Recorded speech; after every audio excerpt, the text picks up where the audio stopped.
Hi everyone, welcome back to the Hair Loss Show. In today's episode, we're going to talk about scalp psoriasis, or an itchy scalp, for want of a better phrase, and the combination with that and using a topical minoxidil. So stick around. Welcome to the Hair Loss Show. Dr. Russell Knudsen and Dr. Vikram Jayaprakash discuss issues relating to hair loss and the medical and surgical treatment of hair loss in both men and women. Hey everyone, thanks again for watching. Please remember to like and subscribe to the channel.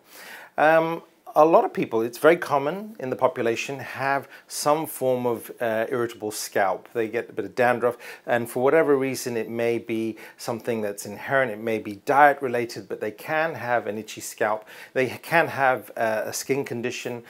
Some people have a very common skin condition called scalp psoriasis. And so that in itself may, because it's caused by inflammation in the area, may cause shedding of your hair and may cause the hair to thin out. But if you've got scalp psoriasis and it's under control through a variety of different topical means, be it either emollients or some sort of moisturizing cream or oil, or using a topical steroid, people also experience androgenic alopecia as well. And so one of the things that we may suggest in that scenario is a topical minoxidil. Now, minoxidil, as we've discussed in this channel before, acts as a stimulator of the hair. So you have to apply it to the scalp, and it works to stimulate those hair follicles to grow faster and thicker. Now, a lot of the topical minoxidil on the market is a liquid form, and the active ingredient in that liquid is something called propylene glycol.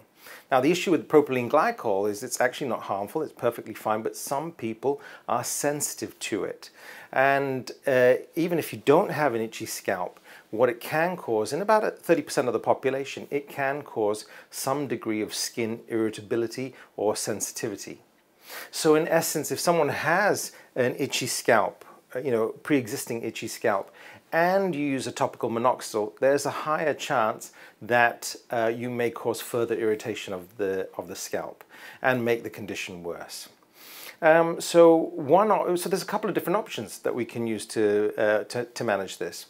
One is, obviously we need to try and address the underlying cause of why this is happening.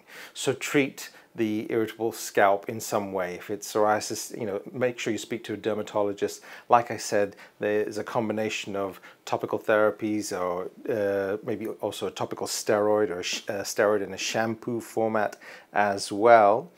But then also rethinking the mode of delivery of the minoxidil.